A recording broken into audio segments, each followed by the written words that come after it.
come on and share this with you today. Excuse me.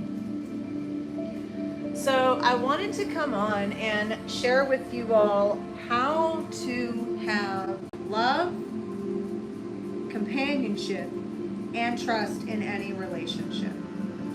And this is something that many of us are not taught, that we should be taught, because it's essential.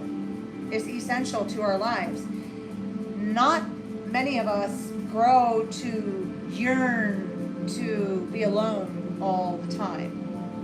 Some of us yearn for companionship, and we want someone that can be with us, be our ride or die, or what have you. And for me, I have learned that being in a relationship of any kind takes one thing, anything else, and that is trust. And I say every relationship, no matter what kind of relationship it is, needs trust. That is 100% true.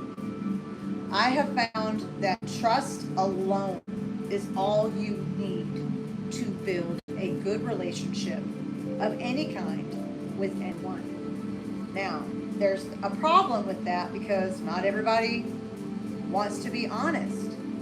You know, I think people long to be real, but not many people long to be authentic. None of us have really been taught the reward of integrity and authenticity. We've only been taught what we see on TV and what we see other people do. And most of the time, the people that are raising us, you know, they were raised by different people. And then you have people that were raised by the television or by the community or by their neighborhood. The number one deceptive statement that I remember as a child repeating itself in my head was, everybody lies. Nobody tells the truth. Everyone is lying. Everyone who says they don't drink and don't do drugs are lying.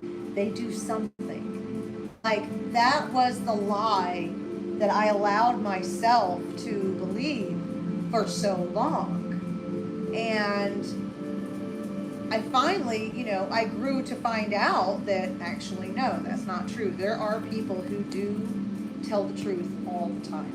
There are. And some of those people might not be people that the world supports, but it doesn't matter. I know people individually, personally, and privately and intimately that live the life of truth. And that is just telling the truth all the time. I didn't only realize how important it was just to be honest, but I later found out through just researching for myself, we are vibrational beings, and even a glare can cast a frequency to someone.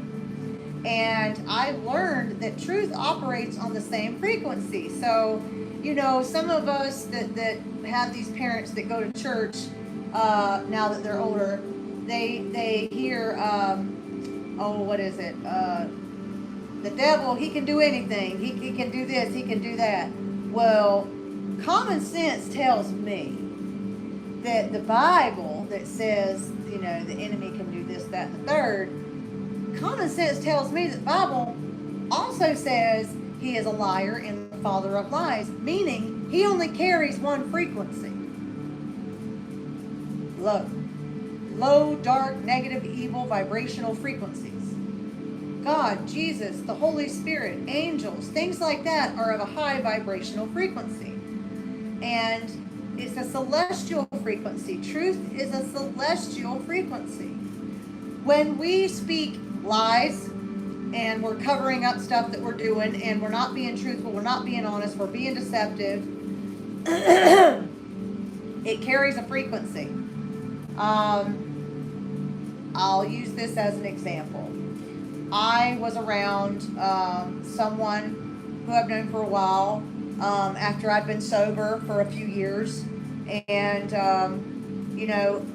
they were not 100% sober. And it's not like this hasn't just happened one time, it's happened several times. I'll be around people, and it doesn't even have to be people I know. When you're sober and you're operating on that frequency of truth all the time, you read energy way better than you ever did before. You can see a lie coming long before it ever gets there. And I'm the type of person, I'll let people lie to me because you're human. But what I try to do is I try to pick apart the lie, because usually the truth comes out. Most of the time, I don't even have to pick apart. Most of the time, if I just let you keep talking, you will start peeling back the onion at some point, and I will begin to see what truly is going on. And that is because I operate on a frequency of truth. I made a vow with myself 3 years ago to speak no word that isn't true. 1 year after that, I was about to celebrate my 1 year sobriety, and my husband actually relapsed when his mother passed away. And this relapse was not like any other relapse we'd ever had. This was brief. It came and it went, within a month's time, which was amazing. So he hasn't used since. But I told him, I said, will you try something with me? I said, please, I don't ask you for a lot, but I would really like for you to try this with me. I said, don't lie. Don't lie at all. Just tell the truth all the time. Because I've been doing it for, I said, when July gets here, this was in April of 2020, I said in July I will be 1 year sober, relapse free completely, and I will also be I will be 1 year of telling the truth all the time. I wanted to really live that. If I can be honest all the time, I can be holy if I choose to. And, isn't that, if you are a church goer, isn't that the ultimate goal? So, if you're not a church goer, speaking truth all the time is still a good thing. And I'm going to tell you why. Because it's a frequency, it's a vibration. And it carries, and it can help you learn things in life. But if you're always lying and, telling stories about where you've been, what you've been doing, who you've been talking to, why you've been talking to them, or what you've been doing, where you went, why you went there, there are people who know you are lying. And these people that don't say anything, they love you very much. And that is why they don't say anything, because they've been there and they know. I've been there and I know too. I used to lie all the time. But, it all has come to an end now. And in relationships, if you don't have trust, it's going to fall apart. And so when you start building trust in a relationship this way, if you're being honest all the time, you are going to know when your partner is lying. You are, because you're going to feel it. Because you only operate on a high vibrational frequency. Your partner, if they lie or deceive you in any way, well, that is going to rub up against your vibration, your energy. And it's going to do it to the point where you aren't going to be able to stand to be in the same room with them until it's confronted. And always telling the truth keeps you from calling people names and insulting them also. I mean, honestly, I'm going to be real. My husband and I, we started calling each other some pretty crappy names when he had we were going through some things a year after we were married. I found out he relapsed, and it was like for a year he and I relapsed together. And we called each other horrible things. And so when we got clean, I said, we cannot call each other names anymore. We just can't. We can't allow it. And I'm not going to call you anything. Just please don't call me. And we stuck by that. We don't call each other names. We don't. It's ridiculous. You're supposed to love each other. You can say, oh, well, we do it joking around. Okay, but it's the vibration and the frequency that you are giving off. That's my point. When you realize everything, baby, let me tell you, you are an instrument. That's why when music plays, you move. You are like a string on a guitar. And when you hear a beat, you need somebody to pick you, strum you, play you, whatever. This is all about frequency. So if you want to have a lasting, flourishing marriage, I highly recommend that you take the vow of speaking no word that isn't true for yourself. You need to put this into practice with yourself first. Now, if you're already paired up with somebody and you want to give this a try, tell them, say, let's try this together. And listen to me. If you think they're lying about something, don't you turn around and lie. Don't allow what somebody else does to cause you to be moved. Because let me tell you something. You are responsible for you. And let me tell you something else. I've been talking to people on Facebook about this, the Jeffrey Dahmer series. People are saying, oh, them spirits, they'll jump right off of that TV and right onto you. Listen to me. Spirits are everywhere. And I love true stories. And if people like me want to watch a true story about a serial killer cannibal, that doesn't mean that our heart is not in alignment with the Lord. It means that we like truth. I'm addicted to truth. I don't care how bad it is. I want to know the truth. I want to know it. And I think this world is full of so many people who just love living in a deceptive realm. I mean, it really, really is. We're all so powerful. We all have gifts and we all have magic in our bones. But we have been conditioned and manipulated to use our gifts in other ways. But there have always been important things lying dormant in us that have been waiting to come out. And truth, when you start living truth and only speaking truth, you also start only receiving truth back. So let me tell you something. Your words are like a boomerang. When you say something, you cast out a frequency, a vibration, and it goes out into the ethers, and it ends up coming back to you. What goes around comes around. If you're always talking negative, always slinging insults, always being deceptive, what do you think you're going to get in return? You're going to get that same frequency back. That's why your life is so negative. If you live that way, that's exactly why you're having issues. Every lie that you speak out loud into the universe, into the ethers, it comes back to you. You're going to be lied to in some way.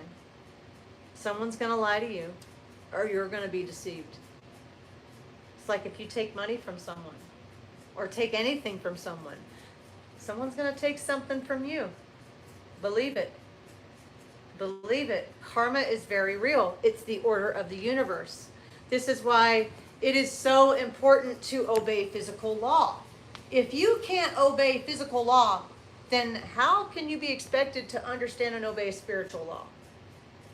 I mean, it's crazy to me how some people just say some of the nastiest things to their kids. And I'm sitting here thinking, like, that's going to come back on you like so bad. You don't even know. So, honesty is so important. And listen, I'm going to tell you something else. If they love you, they will not be ashamed by you. If you can't be 100% yourself or tell someone 100% who you are, you're not ready to be in a relationship. You need to get to where you can be honest about you with you first. And then, and only then, look into being in a relationship with someone. Because if you're still lying about who you are to people, then guess what? You can't be mad when that person decides to take off a mask later on while you're dating. You've been completely dishonest about who you are. If you're in that type of situation, you need to rectify it. Be honest about who you are and be real.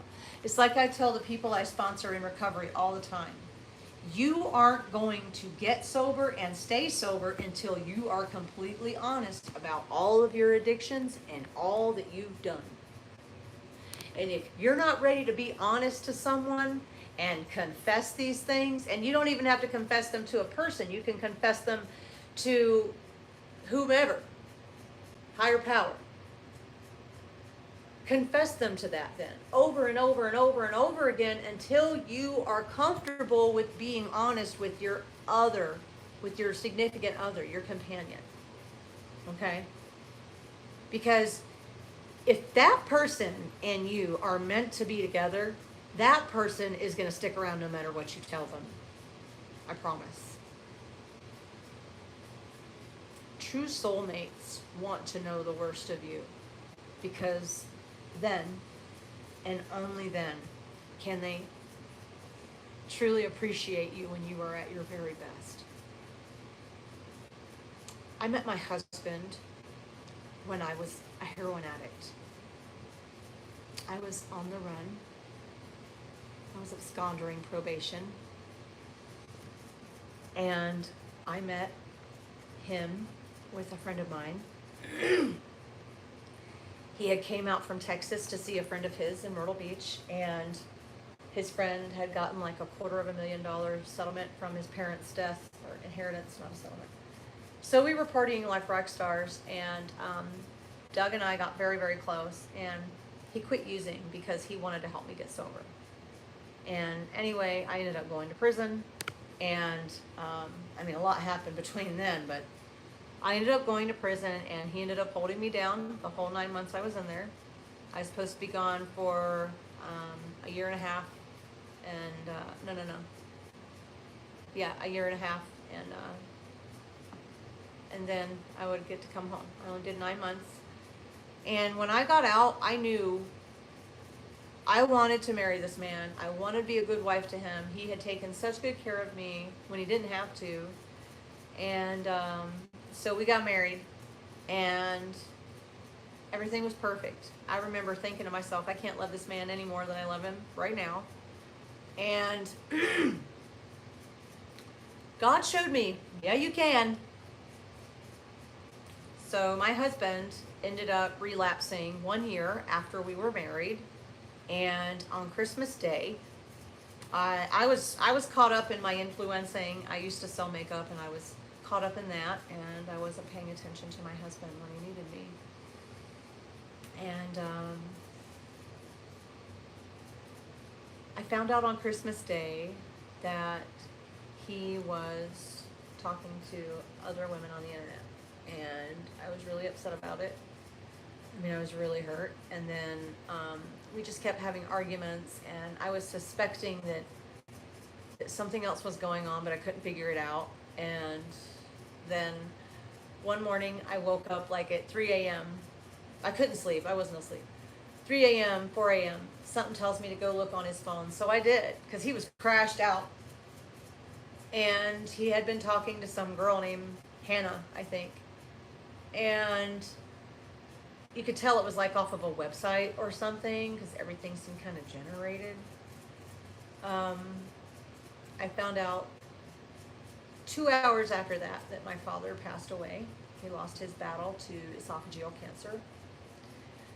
And so I found out that he was still talking to other women.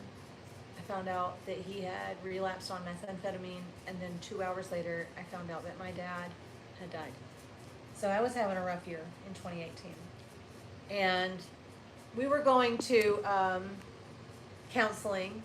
My pastor was helping us at the time, and Doug was like there, but my husband worked third shift, and so he was using when he would go to work, and we would go to our counseling sessions in the morning when he would come home, and so he would still, but then I caught on to it, and then on February 14th, we went out to eat, and everything was great, and then on February 15th, something told me to go on Twitter. I never go on Twitter. I went on there, and he had an account, and he had just made it that day. So that day, after Valentine's Day, he had made an account and was right back at it. And I was so mad. And I started using. I was like, screw this, I'm done. I was a praise and worship team leader. I stepped down from my position, and I started using after that. I was just done. I really was. But I prayed and I prayed and I never gave up. And I kept remembering, you know, he helped me. He helped me. He helped me. And he told me, I would love to see you at your best. And that meant so much to me. And when I went to prison, I wanted to be my best. Like, that really motivated me. And I mean, I really, really thought about that every time that I started thinking about him when I was locked up. I gotta be my best when I get out of here. And I couldn't give up, because I had also prayed, God, if this man is gonna walk hand in hand with me into your purpose for us, then bring him out to South Carolina, you know, because he was in Colorado when I went to prison. He went to Colorado. His dad was sick. And I never asked him to come back to South Carolina. I said, I would like for you to be here when I get out, but if you're not going to be, then, you know, I understand. I don't want to pressure you to do anything you don't want to do. And I just prayed, if it's meant to be, you'll bring him out here. And it was meant to be. He brought him. My mom let him stay with her, and he got a job the next day, and like, it all just worked out. And so I held on to that. Like, I knew this is my soulmate. This is my soulmate. Because I felt something there that I had never felt before.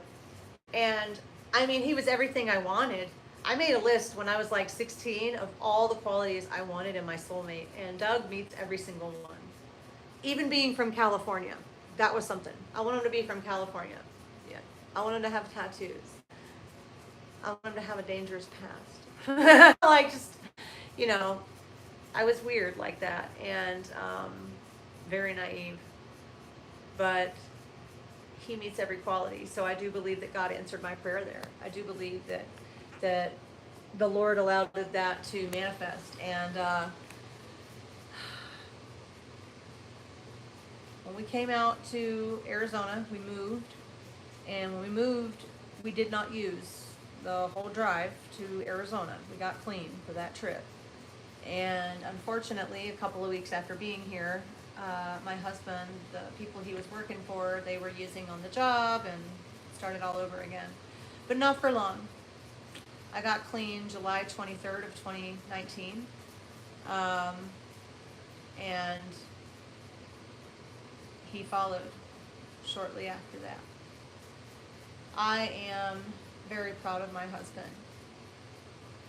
But I'm going to tell you right now, had we not made that vow to speak no word that isn't true to ourselves, I didn't ask him to make that vow to me. I said, you deserve nothing but truth. So speak it all the time. And if you can't speak it, then don't speak at all. And it has truly blessed our life. My husband gave a talk about a year ago at a devotional for our church, and he said my marriage is flourishing, you know, like never before, because I am being honest, I am being real, and I am happy. So having just that will keep you together.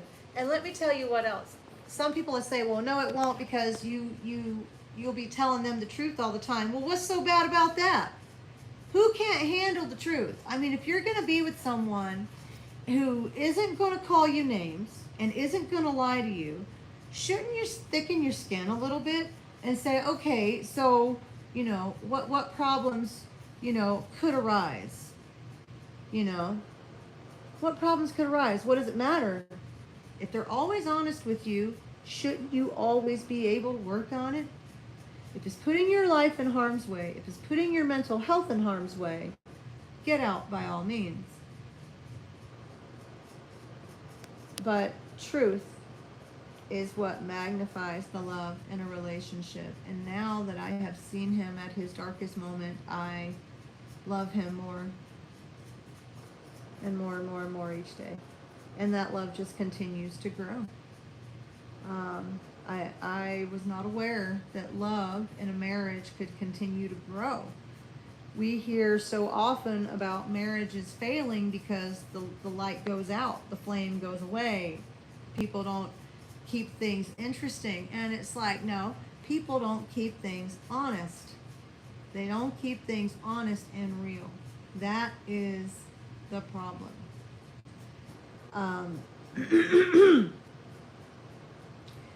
When you're being real with yourself, you will be real with others. And that is what's important. Then you will be able to read energy. You can't read energy worth of crap right now because you're not honest. There's some things that you cover up. What really gets me is when people bring God into it. They try to say, oh, I'm so close to the Lord these days. And it's like, no, you're not. You couldn't be further from the Lord, and you need to get yourself together. It's really hard to say those things to some people because people get very offended. But when you love and care for people, ask the Lord to give you the filter of grace that you need to help others. I always pray for grace with my mouth because a lot of people get really offended these days, and I can be pretty snappy. I can have a mean streak in me and not mean it, just I can only take so much sometimes. But I'm going to be honest with the people I care about. You know? And honesty has taught me so much. Honesty is amazing. And there are people who live honestly. They don't lie. I promise you. We don't lie. I have a son who hopefully will be coming to live with us very soon. And, you know, I don't know how he's going to get it, but he will. You know, he hasn't lived a life where people are always honest. We are. You know, and we want him to feel that frequency. We want him to feel that vibration and to understand that vibration of truth is what keeps you through this journey and through this life, and it keeps you protected in a way where you understand everything has a reason and a purpose, and you are more patient with yourself and others. So I hope you enjoyed this short video on how to have love, companionship, and trust in any relationship. And if there's things you can't be honest with someone about, you need to work on the why. Are they judgmental? Then maybe you need to say, I want to be honest with you about something, but I do not want to be judged. I simply just want to be supported. That is how you should approach that issue, that topic. And if they are still judgmental, then picture yourself inside of a golden bubble and keep your energy protected. All right, guys, thank you so much for tuning in to this live stream. I appreciate it, and stay peaceful out there.